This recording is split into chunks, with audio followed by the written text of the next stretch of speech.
हम अभी मौजूद हैं ग्वालियर में अखिल भारतीय संत समिति के राष्ट्रीय महासचिव श्री जितेंद्रानंद सरस्वती जी के साथ। महाराज जी काशी से आए हैं और ग्वालियर में इनका प्रवास था। आज दूसरा दिन है प्रवास का। हमसे बात करने का थोड़ा सा जो मौका मिला है उस समय का उपयोग करते हुए महाराज जी से कुछ ऐसी बातें जानेंगे जो धर्म के लिहाज से हमारे लिए महत्वपूर्ण है, समाज के लिहाज से बहुत महत्वपूर्ण है और जो धार्मिक स्तर से हम समाज का उत्थान करना चाहते हैं, कुछ जानकारियां लेना चाहते हैं, उनके लिए बहुत महत्वपूर्ण है। सबसे पहले तो महाराज जी ये थोड़ा सा परिचय बताएं कि आपका ग्वालियर आने का उद्देश्य क्या था और यहाँ आने की यात्रा आपकी कैसी रही? ग्वालियर में वार्षिक हनुमान जी की शोभा यात्रा निकलती है जी, बालाजी हनुमान जी की। तो उस शोभा यात्रा में मुख्य अतिथि के नाते अतिथि के रूप में आमंत्रित किया गया था। तो उस कार्यक्रम की दृष्टि से आया जी, तो निवास गौशाला बना जी। और आप सबसे मुलाकात हुई। अच्छा, गौशाला आने के बाद यहाँ आप गौशाला का आपने भ्रमण किया होगा, क्या क्या बातें आपको ऐसी लगी जो अच्छी थी या और सुधार होना चाहिए? ये देश में अपनी तरह का एक अनूठा उदाहरण था जी, कि सरकार ने संतों पर विश्वास किया। जी, जी, सरकारी गौशाला एमओयू करके संतों को चलाने के लिए दिया जी, और ऐसा ओपन एग्रीमेंट कि दोनों में से कोई संतुष्ट नहीं तो कोई भी छोड़ सकता है। जी। परंतु इस गौशाले में निरंतर उत्तरोत्तर जो सुधार आया उसको मैं इस गौशाले में पहले भी न्यायिक अधिकारियों के दौरे इसके बदहाली को देखने के लिए हुए थे। लेकिन आज हम कहें जुडिशियरी, ब्यूरोक्रेसी, राज्य सत्ता और संत चारों संतुष्ट हैं और एशिया की सबसे बड़ी ये गौशाला है। 9000 गोवंश यहाँ पर हैं जिसकी सेवा हो रही है। जी। अच्छा, आप जिस जगह से आप काशी से बिलोंग करते हैं, आप काशी में रहते हैं। काशी भगवान शिव की नगरी मानी जाती है। तो भगवान विश्वनाथ की जो ये नगरी है, कॉरिडोर बनने के बाद और कॉरिडोर बनने के पहले के समय को लेकर के थोड़ा सा बताएं, क्या परिवर्तन आए हैं वहाँ?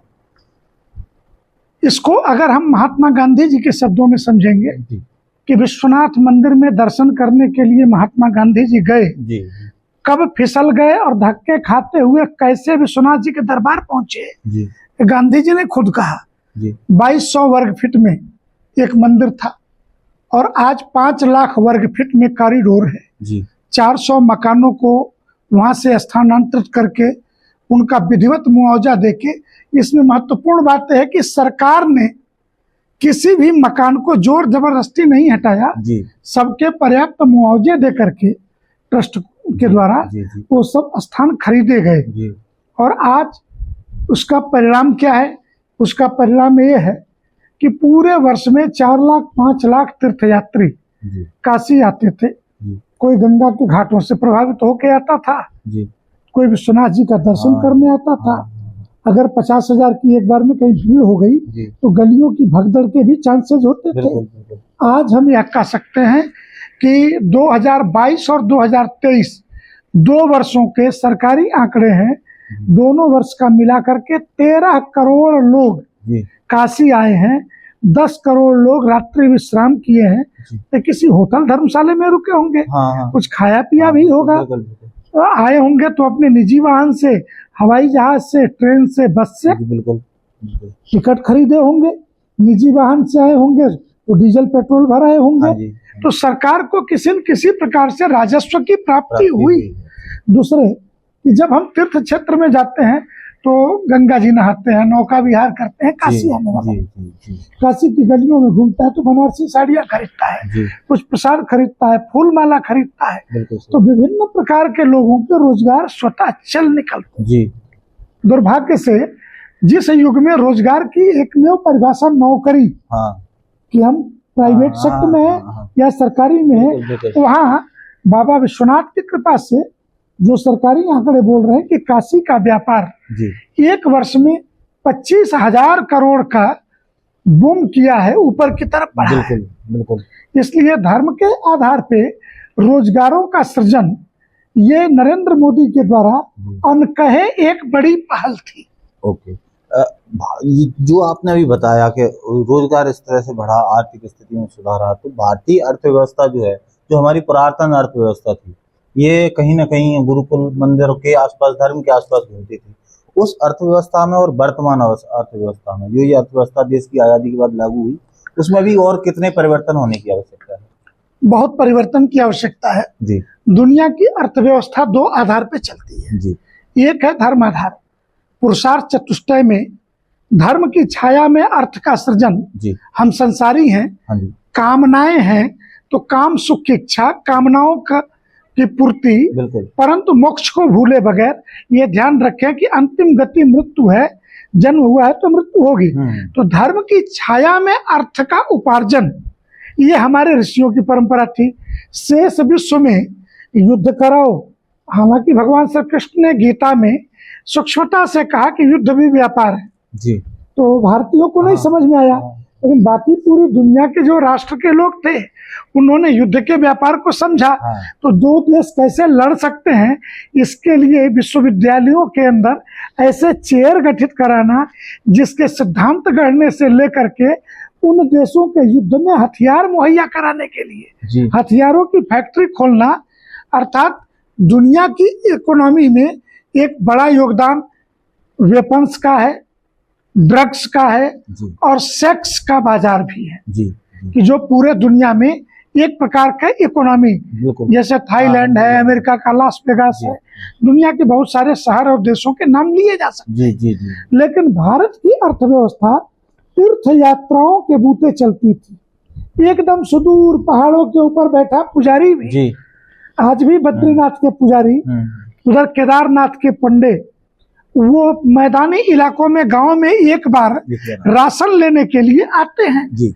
तो उनकी रोटी का प्रबंध नीचे का मैदान का व्यक्ति कर देता था। और मैदान से व्यक्ति तीर्थ यात्रा के लिए जाता था तो अपने घरों में उनके ठहरने का प्रबंध वो कर देते थे। तो धर्म के आधार पे अर्थ की पूर्ति इस देश में हो जाती थी, इसलिए किसी प्रकार के अपराध नहीं थे। जी धर्म की हम लोग बात कर रहे हैं। भारत पुरातन समय से धर्म की भूमि रहा है, देवभूमि भारत को कहा जाता है। और आक्रांताओं के आने के बाद से भारत में, जब से 700-800 हजार वर्ष के आसपास आक्रांता लगातार आए भारत में, विदेशी आक्रांता, तो इन्होंने जो भारत के जो पुण्य भूमि थी, जैसे कि कृष्ण जन्मभूमि, राम जन्मभूमि या ज्ञानवापी, धार में भोजशाला है, सरस्वती जी का मंदिर है, इस तरह की जो हमारी विरासत थी, उस विरासत पर दूसरे लोगों ने कब्जा करके अपने स्थान बनाए, ऐसा कहा जाता है।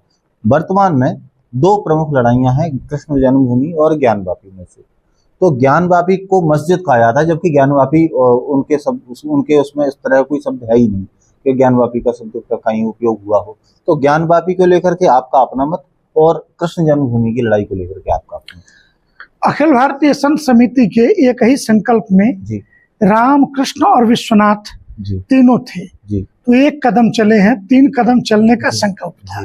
वो एक संकल्प पूर्ति है। लेकिन आपको इतिहास की एक घटना बताता हूँ कि रूस ने पोलैंड पे आक्रमण किया था और पोलैंड में कैथोलिक चर्च थी, उसको तोड़ करके वहां प्रोटेस्टेंट की चर्च बना दी थी।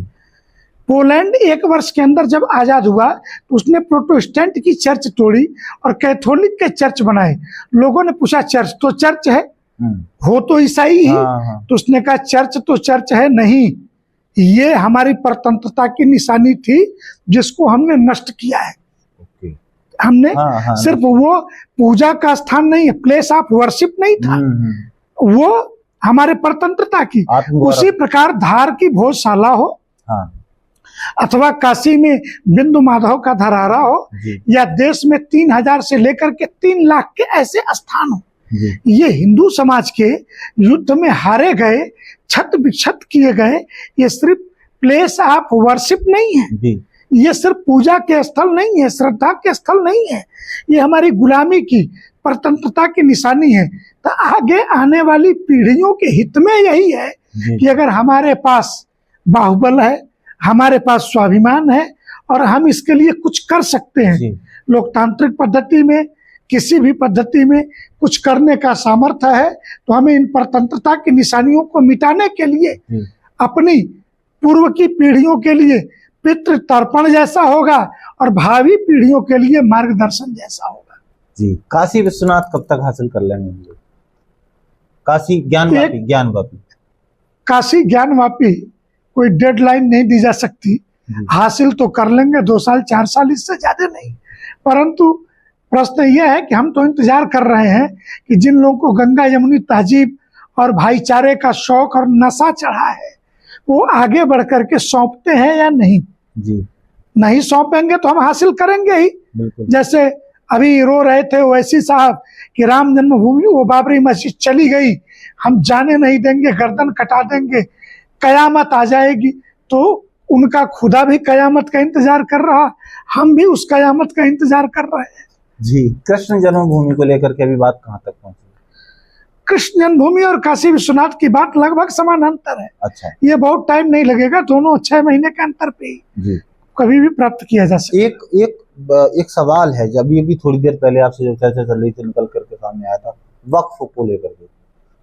भारत में बताया जाता है कि वक्फ के पास सबसे ज्यादा संपत्ति है, तो ये संपत्ति वक्फ के पास जो है वो भारत सरकार की संपत्ति है, वक्फ की संपत्ति है, या ये कब्जाई हुई संपत्तियां, किस तरह की संपत्ति? हम आपसे पूछना चाहते हैं जी कि पाकिस्तान से भारत आए हिंदुओं की संपत्ति जी जो पाकिस्तान में थी वो सरकार की हो जाती है, बिल्कुल सरकार, और हिंदुस्तान से पाकिस्तान गए मुसलमानों की संपत्ति वक्फ की कैसे हो गई? जी, भारत विभाजन की कौन सी ये अदृश्य तर्क है और कौन सा अदृश्य शक्ति है कि ये हो गया? तो भारत, तो ये संपत्ति तो सरकार की थी। जी, शत्रु संपत्ति अधिनियम जो संसद में पास हुआ इसी आधार पे, तो जितनी शत्रु संपत्तियां हैं वो चिन्हित करके भारत सरकार के कब्जे में अभी तक नहीं गई। वक्फ के कब्जे में क्यों है? वास्तव में वक्फ बोर्ड से बड़ा लैंड माफिया इस देश में और कोई नहीं है। जी, 1700 साल पुराना तमिलनाडु का गांव और इस्लाम 1400, बात सुप्रीम कोर्ट तक आई। वक्फ के कोर्ट में जज भी मुसलमान होगा, वकील भी मुसलमान होगा। आपकी संपत्ति को वक्फ ने अगर कह दिया कि वो उनकी संपत्ति है तो हम जो है कुछ करने की स्थिति में नहीं होते हैं। जी, तो एक सवाल इससे और उपजता है इसी तरह की चीजों से कि ये जो संपत्तियां हैं, इस तरह की जो संपत्तियां हैं वक्फ के पास जो हैं, इन संपत्तियों का उपयोग समाज उपयोगी कार्यों में किया जा सकता है क्या?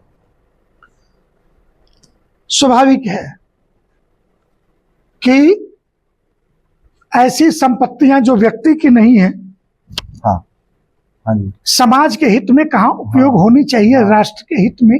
जी, रेलवे और रक्षा मंत्रालय के बाद सर्वाधिक जमीन वक्फ की है। जी, और हमारा तो कहना है कि वक्फ एक्ट ही रद्द होना चाहिए। अखिल भारतीय संत समिति ने जब नवंबर के महीने में काशी में देश भर के 1500 शीर्ष संत आए थे, उस समय हम लोगों ने यह प्रस्ताव रखा था कि अगले लोकसभा चुनाव में लोकतंत्र के महासमर में हमारी भी कुछ मांग है अपेक्षा पत्र के रूप में। उसमें प्रमुख मांग है वक्फ एक्ट रद्द करो। जी, ये सीधे सीधे गुंडागर्दी है वक्फ की संपत्तियों की। जी,